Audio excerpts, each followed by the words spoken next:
सारे के सारे वकील डरे हुए हैं, तो मजबूरी में ये केस अब मुझे ही लड़ना पड़ेगा। My lordship, it's a baseless appeal. एक publicity stunt. There is no cause for action which can be proved in court. So I suggest, under Order 7, Rule number 11 of the Court of Civil Procedure, this case be straightaway dismissed for want of cause of action. My lord, मैं इतनी ज्यादा अंग्रेजी तो समझता नहीं हूं, लेकिन इतना समझ गया हूं कि साहब ये कह रहे हैं कि इस केस को इसी वक्त बंद कर दिया जाए। बराबर है, आप सही कह रहे हैं। मुझे तो इस केस की झंझट में पड़ना ही नहीं है मिलॉर्ड। हम तो गुजराती लोग हैं, धंधे वाले। भगवान हो या ना हो, इससे मुझे कोई फर्क नहीं पड़ता। ये तो इंश्योरेंस वालों ने कहा कि भगवान ने तुम्हारी दुकान गिराई है या भगवान की वजह से मेरी दुकान गिरी, तो मैंने कहा ठीक है, भगवान मुझे उसके पैसे दे दे, केस खत्म। लेकिन भगवान तुम्हारी दुकान क्यों गिराएंगे? मूर्ख कहीं का। स्वामी जी प्लीज, जो कुछ भी कहना है विटनेस बॉक्स में आकर कहें।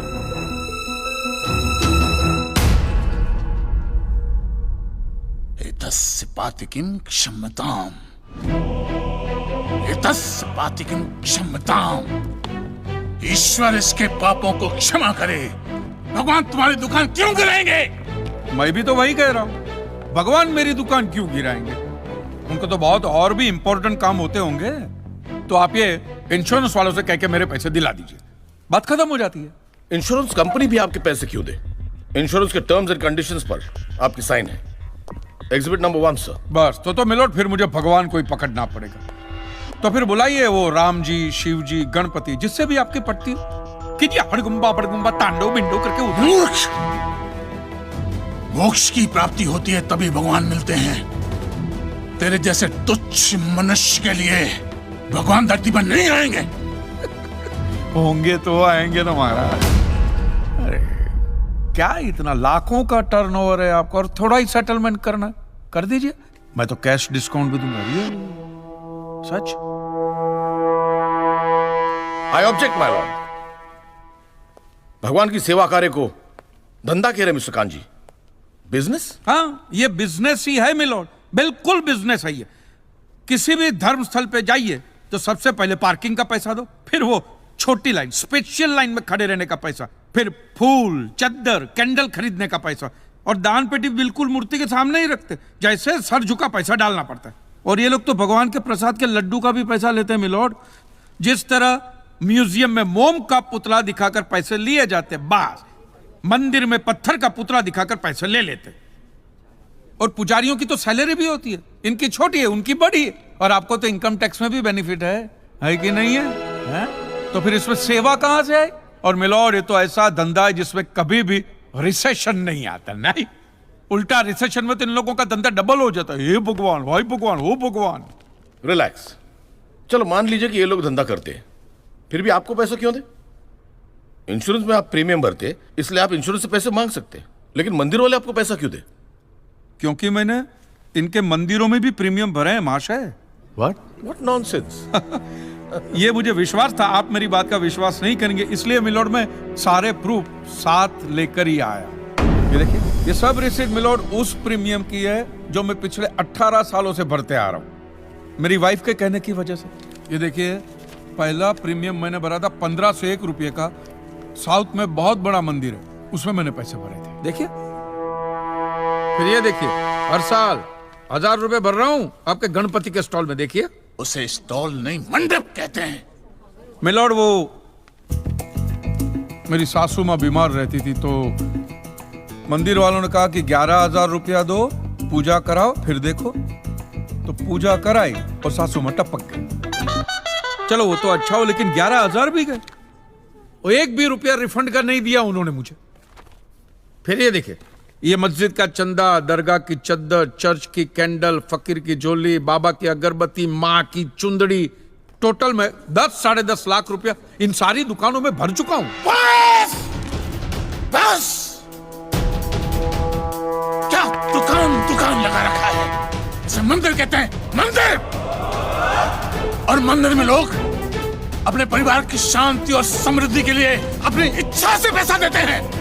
तो मैंने भी मेरे परिवार की शांति और समृद्धि के लिए ही पैसे भरे थे महाराज, कोई गन्ना चूसने के लिए इन्वेस्ट नहीं किए थे। लेकिन आपके भगवान ने मेरी शांति उखाड़ के फेंक दी, क्योंकि भूकंप तो मिलोट सिर्फ भगवान ही ला सकते, इंसान के बस की तो बात है ही नहीं। तो मुझे बताइए, मेरा हक नहीं बनता भगवान से पैसे वसूलने का? मिस्टर कांत जी, आपका झगड़ा भगवान से है ना, तो डायरेक्ट भगवान से पैसे मांग लीजिए ना, मंदिरों के पास क्यों मांग रहे हैं? वकील साहब, आपके घर में बिजली या इलेक्ट्रिसिटी कौन सी कंपनी की आती है? रिलायंस रिलायंस की ना। तो घर में जब कभी भी बिजली का प्रॉब्लम होता है तो आप रिलायंस की ऑफिस में ही फोन करेंगे ना, सीधे अनिल अंबानी को तो नहीं बुलाएंगे ना। अनिल भाई आओ लाइट गई, अनिल भाई आओ लाइट गई। साइलेंस। आप कहना क्या चाहते हैं? What do mean?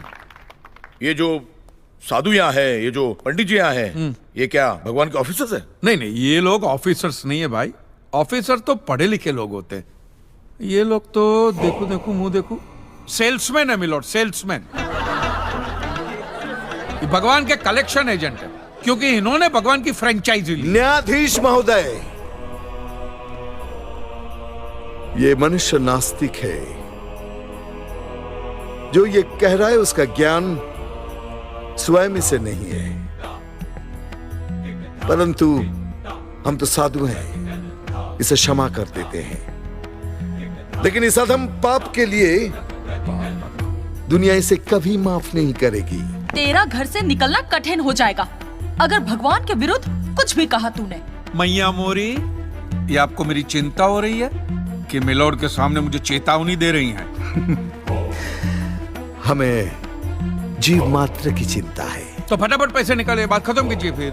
My Lord, this is enough. ये डोनेशन रिसीट्स है, जनरल सबमिशन। भगवान और मेरे क्लाइंट के बीच कोई एजेंसी एग्रीमेंट नहीं है। कांत जी बेतु की बात कर रहे हैं। इतनी छोटी सी बात के लिए भगवान पर केस नहीं हो सकता। छोटी बात मिलोड, ये छोटी बात नहीं है।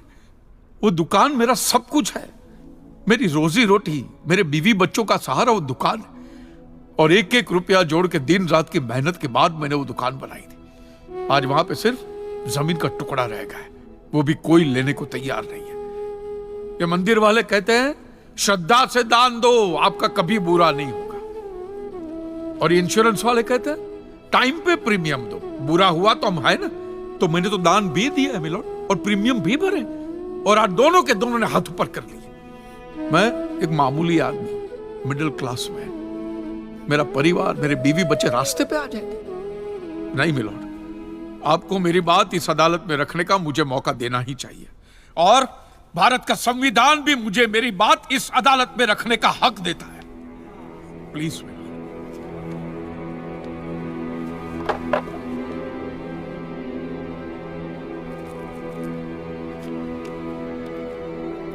एक मिडिल क्लास बिजनेसमैन के लिए 1 करोड़ रुपए बहुत बड़ी रकम होती है, और खास तौर से सवाल जब उसके सर्वाइवल का हो। इसलिए यह अदालत कांजीलाल जी के मुकदमे को एक्सेप्ट करती है।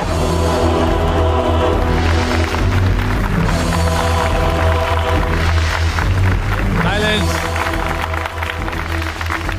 और सारे एविडेंस और आर्गुमेंट्स को अच्छी तरह एग्जामिन करने के बाद यह फैसला देगी कि मिस्टर कांजीलाल को इनके पैसे मिलेंगे या नहीं।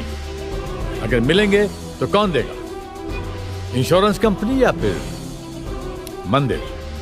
Court is adjourned for the day.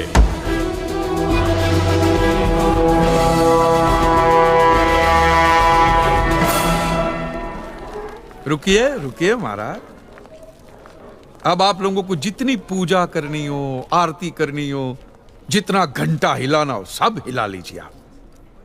आपके भगवान ने मेरे अकेले की दुकान गिराई है ना, तो अब मैंने अकेले ने उसकी सारी दुकानों पे ताले नहीं लगवाए ना महाराज, तो मेरा नाम भी कांजी लालजी मेहता नहीं। और ये मेरी आप लोगों के लिए कोई चिंता फिंता नहीं, खुली नंगी चेतावनी। यस।